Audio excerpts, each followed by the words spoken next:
ओम नमो भगवते वासुदेवाय। ओम नमो भगवते वासुदेवाय। ओम नमो भगवते वासुदेवाय। मुखं करोति वाचालं भंगुं लंघयते गिरिं यत्कृपातमहं वन्दे श्रीगुरुदीनतारिणं परमानंद माधवं श्रीचैतन्यमीश्वरम्। हरे कृष्णा।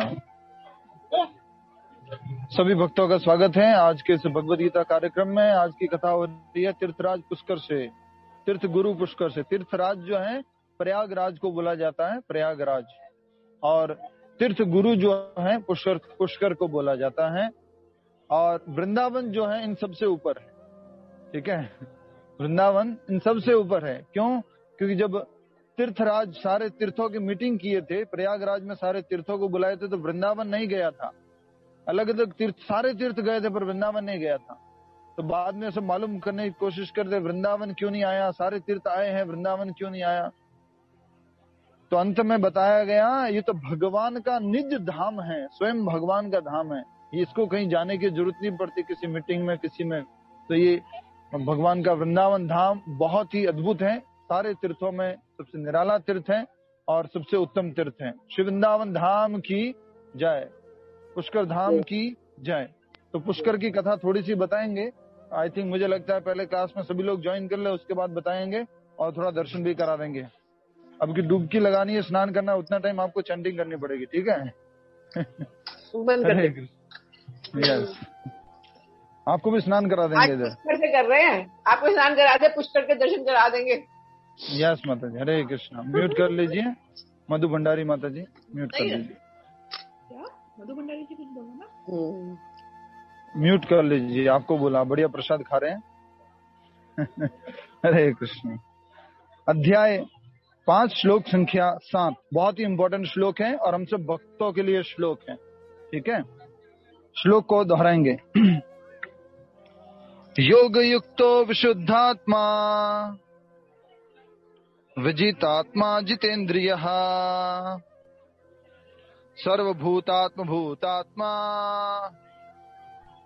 कुर्वन्नपि न लिप्यते। अनुवाद शब्दार्थ हमारे पीछे आप बोलिए। योग युक्त, भक्ति में लगे हुए, विशुद्धात्मा, शुद्धात्मा, विजितात्मा, आत्म संयमी, जिते इंद्रिय, इंद्रियों को जीतने वाला, सर्वभूता, समस्त जीवों के प्रति, आत्मभूत, आत्मा, दयालु, कुर्वन अपि, कर्म में लगे रहकर भी, ना कभी नहीं, लिप्यते, बांधता है। अनुवाद तथा तात्पर्य श्रील प्रभुपाद जी द्वारा। श्रील प्रभुपाद की जय। सभी से निवेदन है, अनुवाद दोहराएंगे, प्लीज रिपीट। जो भक्ति भाव से कर्म करता है, जो विशुद्ध आत्मा है और अपने मन तथा इंद्रियों को वश में रखता है, वह सबों को प्रिय होता है और सभी लोग उसे प्रिय होते हैं। ऐसा व्यक्ति कर्म करता हुआ भी कभी नहीं बंधता। तो बहुत ही सुंदर बात यहाँ पर बताई जा रही है भगवान श्री कृष्ण द्वारा एक भक्त के बारे में। क्योंकि हमने देखा कि पिछले श्लोक में भगवान ने बताया था किसके बारे में, एक भक्ति योगी जो कि हरे कृष्ण महामंत्र का जप करता है, कृष्ण भावनामृत का अभ्यास करता है, वो सुखी रहता है और वो भक्ति में लगे रहने के कारण शीघ्र ही भगवान का धाम प्राप्त करता है। भक्ति में लगे रहने के कारण। पूरे इस अध्याय की शुरुआत कहां से हुए, बेसिक बैकग्राउंड क्या है? अर्जुन का प्रश्न कि मैं संसार को त्याग लूं, इस संसार को छोड़ दूं या भक्ति में लगा हुआ कर्म करूं, दोनों में श्रेष्ठ क्या है बताइए। तो भगवान ने फिर बताना शुरू किया कि दोनों में कुछ भिन्नता नहीं है, दोनों का लक्ष्य एक ही है, लेकिन फिर भी भक्ति जो है उत्तम है क्योंकि ये बहुत सरल है और क्या है, ये भगवान का सानिध्य देने वाली है। बाकी जो भी है, जैसे कर्म, ये सांख्य योग के बारे में बताया। तो सांख्य योग क्या था? सांख्य योग में जो है वो बहुत कठिन प्रोसेस है। इसलिए भगवान ने साफ साफ बोल दिया भक्ति क्या है, लिफ्ट वाला प्रोसेस है, और ये जो बाकी सांख्य प्रोसेस है वो कौन सा है, सीढ़ियों वाला। या ठीक है, वेरी नाइस।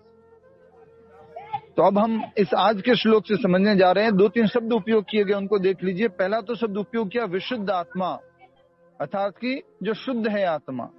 दूसरा, शुद्ध का मतलब समझ रहे ना, जिसके ऊपर का आवरण निकल चुका है। कल भी हमने समझा था मैग्नेट और उसका लोहे का एग्जाम्पल। मान लीजिए ये कृष्णा है और ये मैग्नेट है, तो ये चिपक नहीं रहा है अभी, क्योंकि ये अशुद्ध है, विशुद्ध, इसके अंदर अशुद्धि लगी हुई है। तो ये कृष्ण भक्ति में कैसे लग पाएंगे जब उसकी सारी अशुद्धि निकल जाएगी। हम सबके अंदर हमने कल देखा था कि जो कृष्ण भावनामृत कैसे हैं, सुप्त अवस्था में। सुप्त अवस्था मतलब क्या था बताइए, कृष्ण भावनामृत हम सब क्या, कभी आता कभी जाता है प्रभु जी। सुप्त अवस्था में बताइए, सुप्त होता ही कृष्ण भावनामृत हम सबके सोई अवस्था में, उसको क्या करना है, जगाना है। तो यहाँ पर हम समझ रहे हैं कि ये भक्त जो कृष्ण भावनामृत में शुद्ध हो चुका है, जो अपनी कृष्ण भावनामृत को जगा चुका है, ठीक है। दूसरा लिखा विजित आत्मा। विजित आत्मा मतलब आत्म संयमी, जिन्होंने अपने इंद्रिया, मन, बुद्धि सब पे कंट्रोल कर लिया, उसको क्या बोलते हैं, विजित आत्मा। उसके बाद एक और शब्द है जितेंद्रिय। ये तीनों शब्द आपको याद रखना, इसमें से सबसे इंपॉर्टेंट शब्द है जितेंद्रिय। आप सभी लोग मेरे साथ में सुन रहे हैं? हरे कृष्णा। हरे कृष्णा।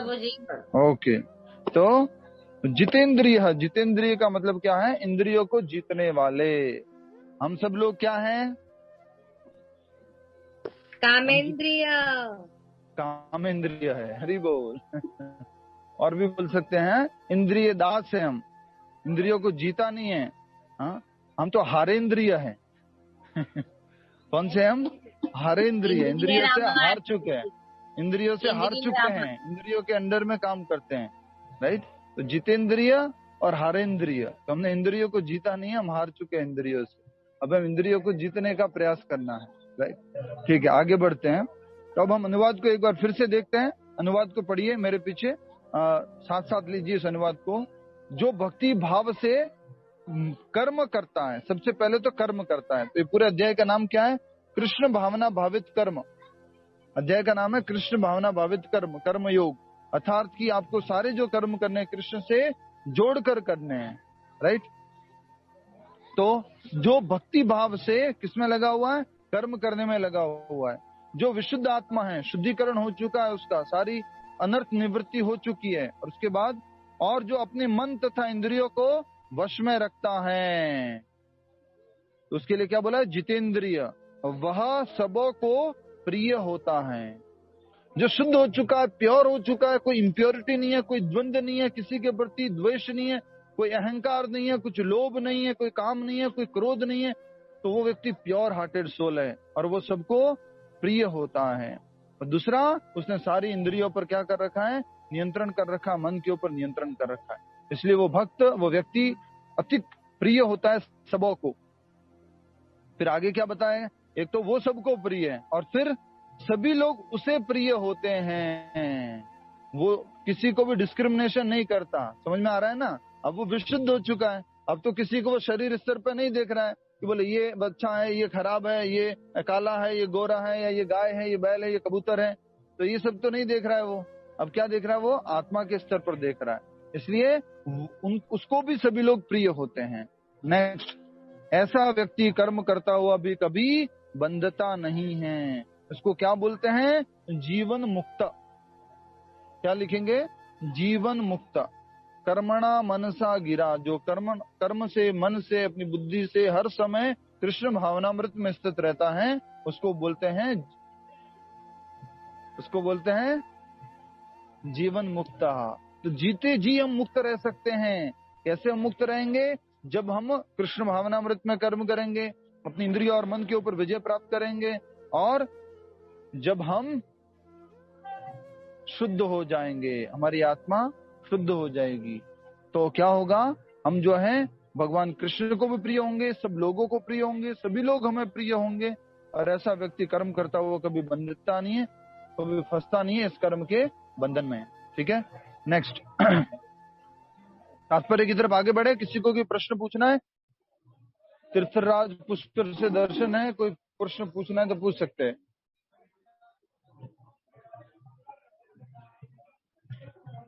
हरे कृष्णा। आइए हम तात्पर्य पढ़ते हैं। तात्पर्य श्रील प्रभुपाद जी द्वारा गौ माता के दर्शन है, कबूतर के दर्शन है। तात्पर्य, जो कृष्ण भावनामृत के कारण मुक्ति पथ पर है वह प्रत्येक जीव को प्रिय होता है और प्रत्येक जीव उसके लिए प्यारा होता है।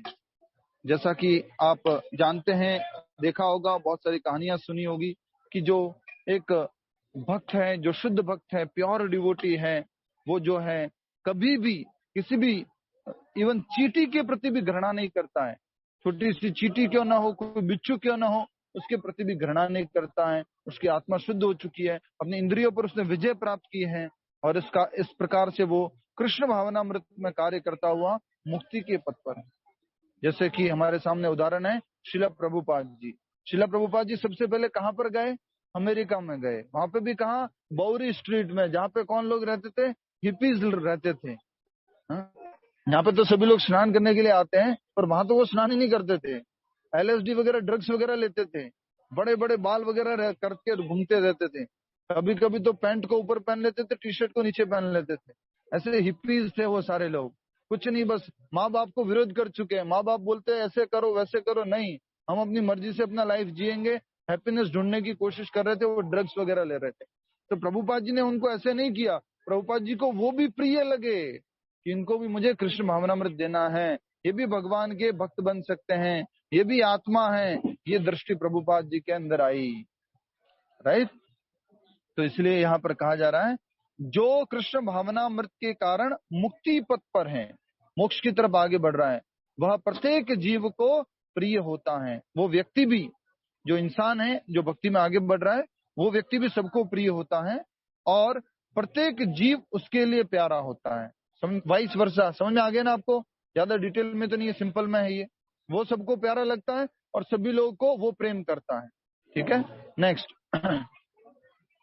यह कृष्ण भावनामृत के कारण होता है। ऐसा क्यों होता है कि सभी को वो प्यारा लगता है?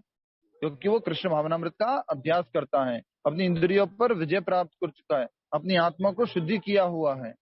ठीक है, नेक्स्ट ऐसा व्यक्ति किसी भी जीव को कृष्ण से पृथक नहीं सोच पाता। हरि हरि बोल। ऐसा व्यक्ति किसी भी जीव को कृष्ण से पृथक अलग नहीं सोच पाता। अलग का मतलब समझ रहे हैं? मतलब क्या समझता है वो? ओ, ये तो भगवान कृष्ण के ही तो अंश हैं।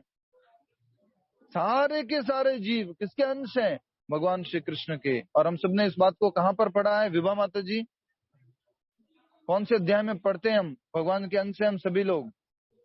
विभा माता जी, विभा। हरे कृष्णा प्रभु, हरे कृष्ण। 15वें अध्याय का 7वां श्लोक। ममैवांशो वांशो जीवलोके जीवभूता सनातना मनसष्टान इंद्रियाणि प्रकृति स्थानी कर्षति। और श्लोक संख्या चौथे का 35वां श्लोक, अध्याय 4 का 35वां श्लोक, उसमें भी भगवान यही कहते हैं। सभी लोग रेफरेंस देख लीजिए। अध्याय 4 श्लोक संख्या 35। अध्याय 4 श्लोक संख्या 35। संध्या माता जी पढ़िए, बताइए क्या लिखा है? अध्याय 4 श्लोक संख्या 35। इंपॉर्टेंट श्लोक आता है उसके बाद में, जो तद्विधि प्रणिपातेन है, उसके बाद में। अनुवाद पढ़िए। स्वरूप सिद्ध व्यक्ति से वास्तविक ज्ञान प्राप्त कर चुकने पर तुम पुनः कभी ऐसे मोह को प्राप्त नहीं होगे, क्योंकि इस ज्ञान के द्वारा तुम देख सकोगे कि सभी जीव परमात्मा के अंश स्वरूप हैं, अर्थात वे सब मेरे हैं। यस, तो सब मेरे हैं, सभी जीव परमात्मा के अंश हैं, भगवान के अंश है। इस बात को तुम देखोगे। ऐसा करके शुद्ध भक्त दिव्य ज्ञान में स्थित होके वो ऐसा दृष्टि होती है उसकी, राइट। हरे कृष्णा। आइए अब हम आगे बढ़ते हैं, इसी बात को आगे समझते हुए। तात्पर्य में सभी को समझ में आ रहा है ना? हरे कृष्णा। यस, तो यहाँ कहा जा रहा है यह कृष्ण भावनामृत के कारण होता है। ऐसा व्यक्ति किसी भी जीव को म्यूट माता जी सॉरी प्रभु जी। ऐसा व्यक्ति किसी भी जीव को कृष्ण से पृथक नहीं सोच पाता। जिस प्रकार वृक्ष की पत्तियां तथा टहनियां वृक्ष से भिन्न नहीं होती। वृक्ष को कब वृक्ष कहेंगे आप? जब उसके अंदर पत्तियां है, टहनियां हैं, जब आप उसको वृक्ष कहेंगे। एम आई राइट? यस और नो? हरि बोल। वृक्ष को कब वृक्ष कहेंगे हम? कि पत्तियां और टहनियां साथ में हो और टहनियां पत्तियां हो, टहनियां हो, फूल हो, फल हो, तब उसको पूरा हम वृक्ष कहते हैं। सही है? तो इसी बात को यहाँ पर कहा जा रहा है। अब हम समझ रहे हैं कि भगवान श्री कृष्ण की टहनियां कौन है बताइए? भगवान श्री कृष्ण के पत्ते कौन है बताइए? हम सब जगत में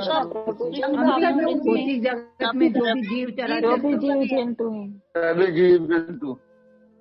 जंतु सभी जीव जंतु सब कोई, हम सब लोग भगवान के ही अंश हैं। राइट? तो हम अंश होने के कारण क्या हो गए? जैसे पेड़ का अंश होता है पत्तियां, पेड़ का अंश क्या होते हैं? फल फूल। पेड़ का अंश क्या होते हैं? टहनियां। पेड़ का अंश क्या होते हैं? पेड़ के अंदर जो अलग अलग प्रकार से पक्षी आके बैठ जाते हैं, वो भी पेड़ का अंश बन जाते हैं। राइट? तो इसी प्रकार से हम सब लोग भी भगवान के अंश हैं। हरे कृष्णा। आइए अब हम आगे समझते हैं तात्पर्य को। हमारे साथ वाले प्रभु जी लोग स्नान कर चुके हैं। वह भली भांति जानता है कि वृक्ष की जड़ में डाला गया जल समस्त पत्तियों तथा टहनियों में फैल जाता है। कौन जानता है भली भांति? भगवान का शुद्ध भक्त जानता है। अथवा आमाशय को भोजन देने से शक्ति स्वतः पूरे शरीर में फैल जाती है। ये दोनों तो उदाहरण फेवरेट है, आप सभी को याद ही होगा। यस, क्या नाम है? रीनल पटेल माता जी, दोनों एग्जाम्पल क्या समझे अभी हमने? मैं कन्वर्ट करके बोली। यस।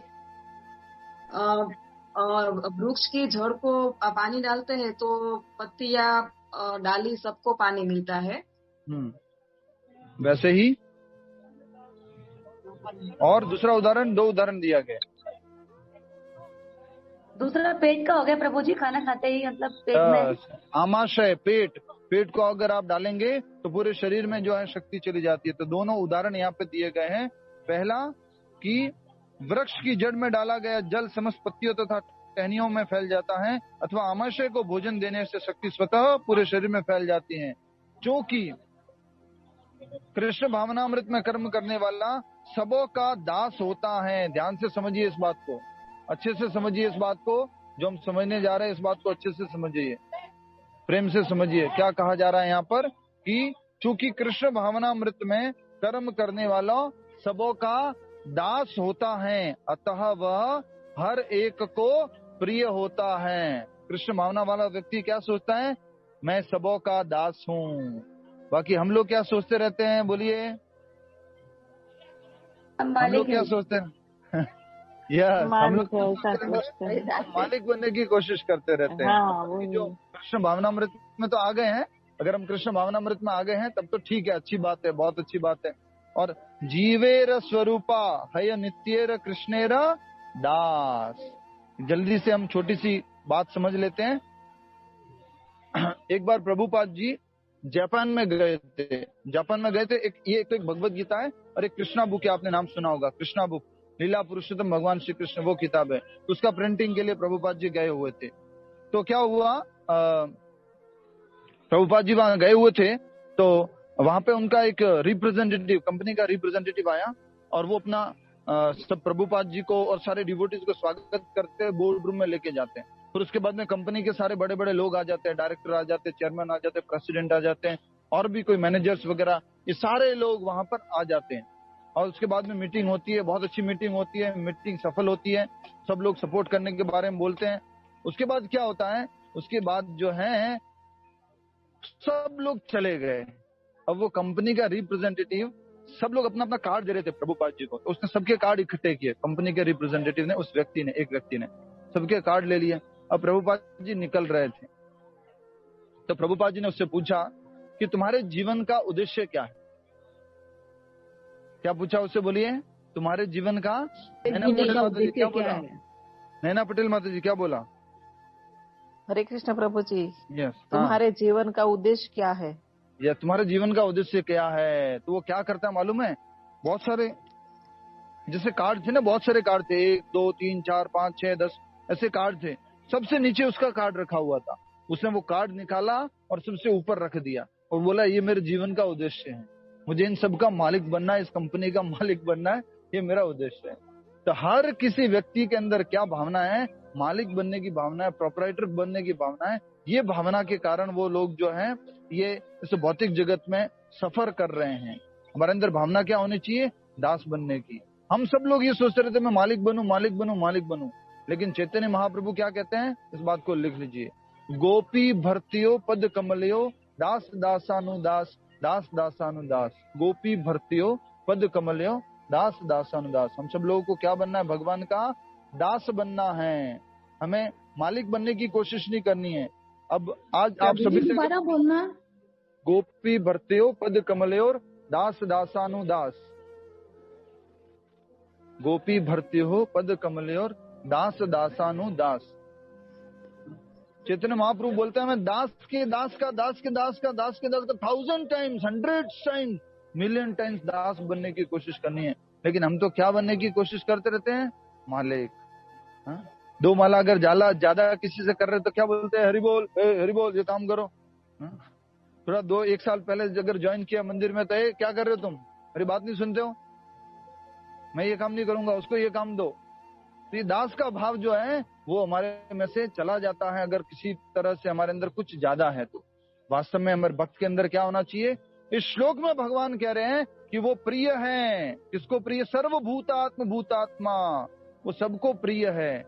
तो किस कारण से प्रिय है? क्योंकि वो अपनी इंद्रियों के ऊपर विजय प्राप्त कर चुका है, वो आत्मा शुद्धि कर चुका है, और सबसे इम्पोर्टेंट वो अपने रियल स्वरूप को जान चुका है कि मैं भगवान का नित्य दास हूं, मैं भगवान का सेवक हूं। इस बात को जान चुका है और इस कारण से वो हमेशा सभी के दास रूप में सबकी सेवा करता रहता है। समझ में आ गया आप सभी को? वैसे हम सब लोग क्या बनने की कोशिश करते हैं? बोलिए, एक साथ बोलिए। मालिक बोलना, मालिक मालिक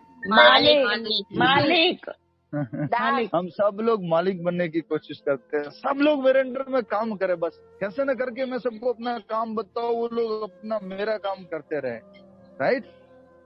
आइए अब हम आगे थोड़ा सा तात्पर्य बचा हुआ इसको पूरा कर लेते हैं, फिर चैंटिंग कर लीजिएगा तो मैं डुबकी लगा लूंगा, फिर आप सब लोग जाए दर्शन करा देंगे आप सभी को। समय कम है। हरे कृष्णा। सबसे इंपॉर्टेंट लाइन और आपके क्विज में ये प्रश्न आएगा, कृष्ण भक्त सबको क्यों प्रिय है? उत्तर है क्योंकि वह कृष्ण भावनामृत में कार्य करता है, सबों का दास होने का कोशिश करता है, सबों के दास होने का कोशिश करता है, कृष्ण भावनामृत में कार्य करता है, इसलिए वो सबों को प्रिय है। इसलिए हरे कृष्णा इस्कॉन में क्या बोला जाता है? एक दूसरे को बोलिए, क्या बोला जाता है? प्रभु जी।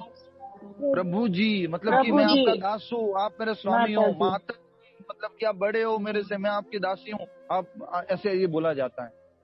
खाली खाली बोलने के लिए नहीं बोलना है। कभी कभी सभी के नाम के पीछे दास लिखते हैं ना आप लोग? हाँ, दास लगता है, हम आपके दास हैं। वैसे तो वो भगवान के दास के लिए लगता है, लेकिन प्रभु जो बोला जाता है वो दूसरे को इसलिए बोला जाता है कि आप हमारे स्वामी हैं, आप हमारे से बड़े हैं। लेकिन कभी कभी तो हम प्रभु बोलने में भी स्टाइल मार देते हैं। कैसे? ए प्रभु है काम कर।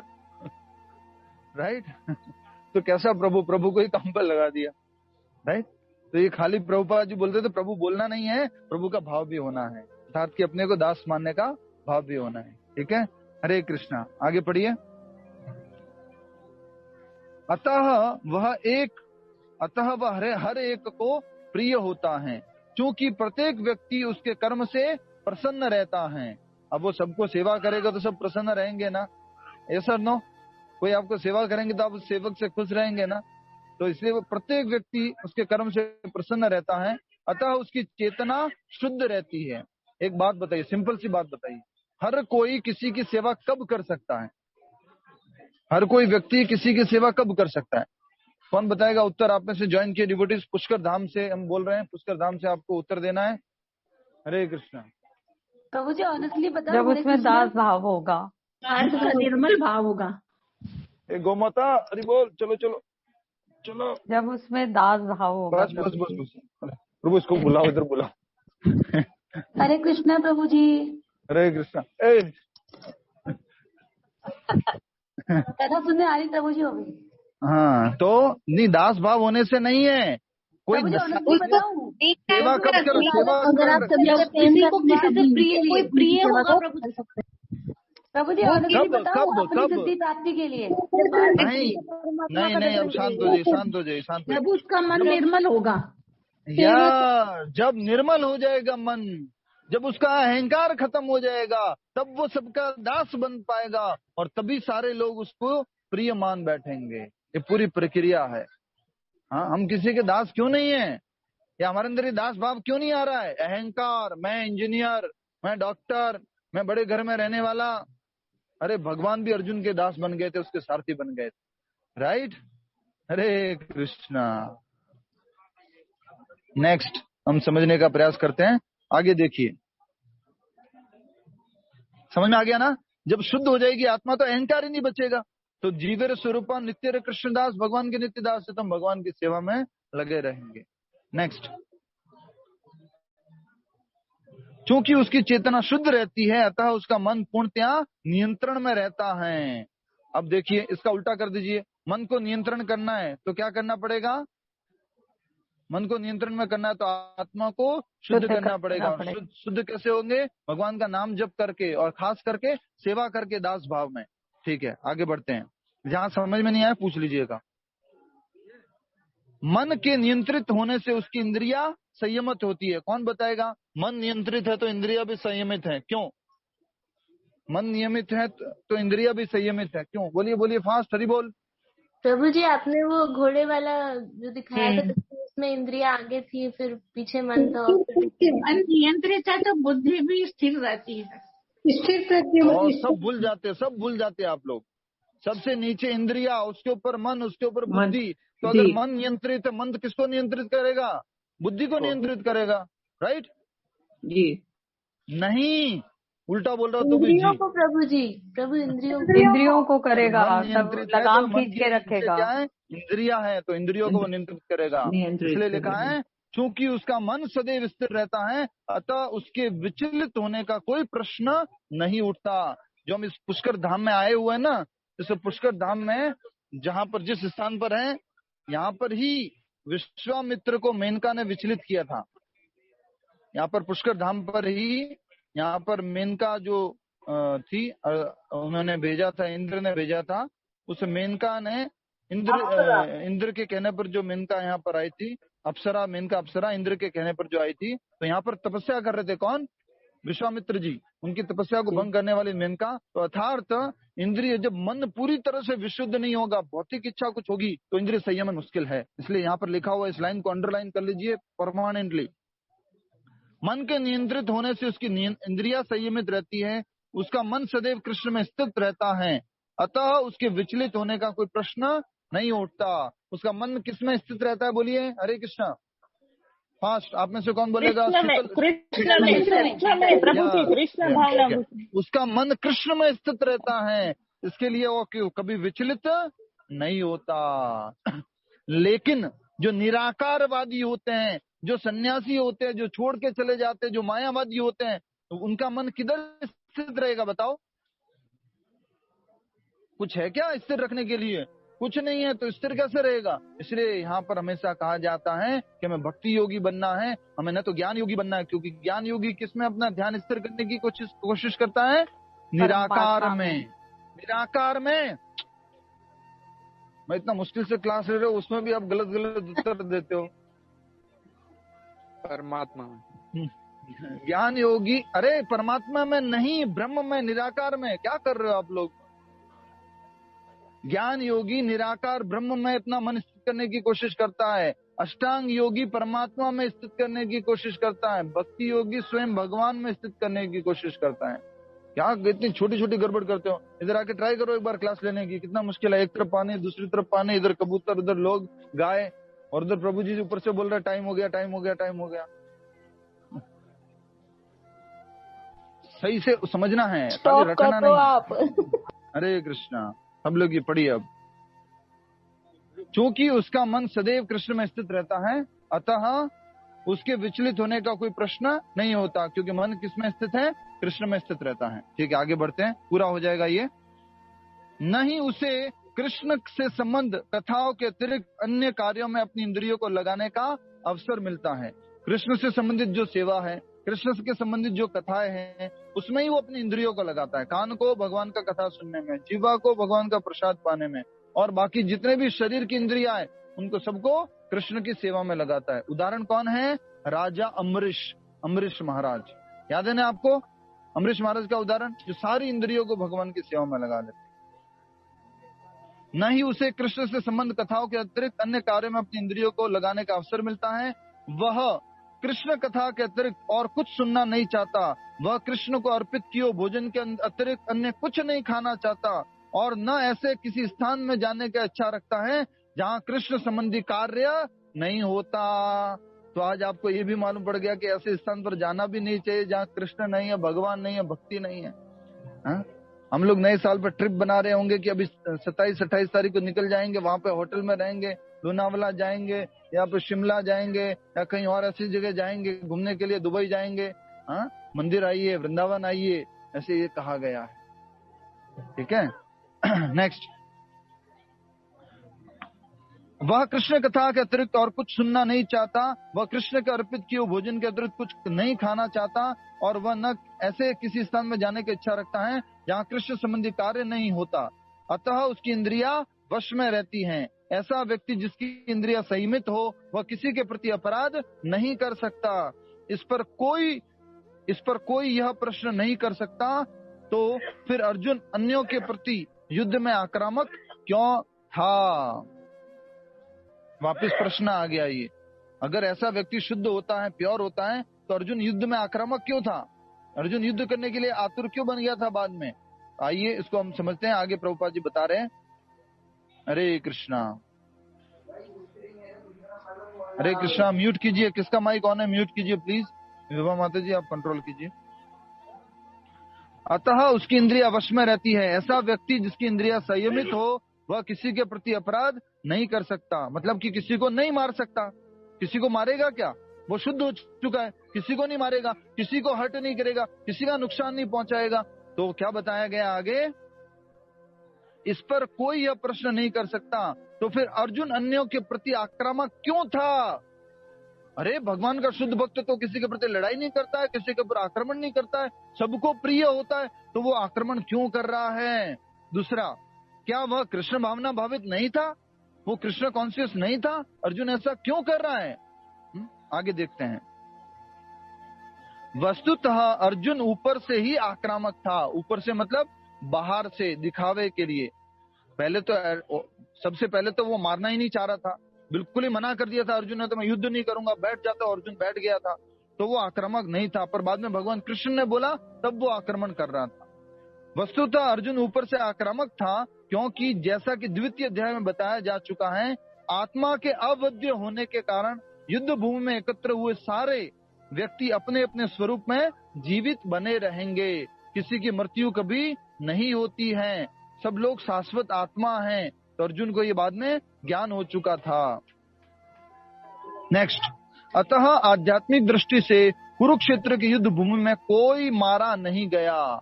स्पिरिचुअली, आध्यात्मिक दृष्टि से कोई भी कुरुक्षेत्र की युद्ध भूमि में मारा नहीं गया था। कौन मारे गए थे? मारे गए थे वो कौन थे? बोलिए सभी लोग, फास्ट उत्तर दीजिए, फिर तुम कर लीजिए। मारे गए थे आत्मा में। सुंदर। आगे, वहां पर स्थित कृष्ण की आज्ञा से केवल उनके वस्त्र बदल दिए गए। इस बात को ध्यान रखिएगा। अर्जुन ने युद्ध क्यों किया? अर्जुन तो दयावान था, अर्जुन तो कृपालु था, अर्जुन तो रो रहा था, मैं नहीं मारना चाहता, मैं हत्या नहीं करना चाहता, मैं खून खराबा नहीं करना चाहता। फिर भी उसने क्यों किया? कृष्ण की आज्ञा से। समझ में आ गया आपको? वो तो सबको प्रिय होता है, सभी लोग उसको प्रिय होते हैं, फिर भी वो युद्ध क्यों कर रहा है? कृष्ण की आज्ञा से। ठीक है, अभी पुष्कर दर्शन कराते हैं आपको, बस ये 2 मिनट का दो लाइनें और रह गई है। अतः आध्यात्मिक दृष्टि से कुरुक्षेत्र की युद्ध भूमि में कोई मारा नहीं गया, वहां पर स्थित कृष्ण की आज्ञा से केवल उनके वस्त्र बदल दिए गए। अतः अर्जुन कुरुक्षेत्र की युद्ध भूमि में युद्ध करता हुआ वस्तुतः युद्ध नहीं कर रहा था, वह तो पूर्ण कृष्ण भावनामृत में कृष्ण के आदेश का पालन मात्र कर रहा था। ऐसा व्यक्ति कभी कर्म बंधन में नहीं बंधता। तो अर्जुन तो क्या कर रहा था, मात्र भगवान कृष्ण की आज्ञा का पालन कर रहा था। समझ में आ गया आपको? अर्जुन दयावान था, कृपालु था, इसलिए तो पहले अध्याय में वो क्या कर रहा था, मेरा मुंह सूखा जा रहा है, मेरी आंखों से आंसू आ रहे हैं, मेरी त्वचा जल रही है, ये सब वो कह रहा था। क्यों? क्योंकि वो दयालु था, उसके अंदर दया थी। तो अब जो है ये वो युद्ध क्यों करने लग गया भगवत गीता सुनने के बाद?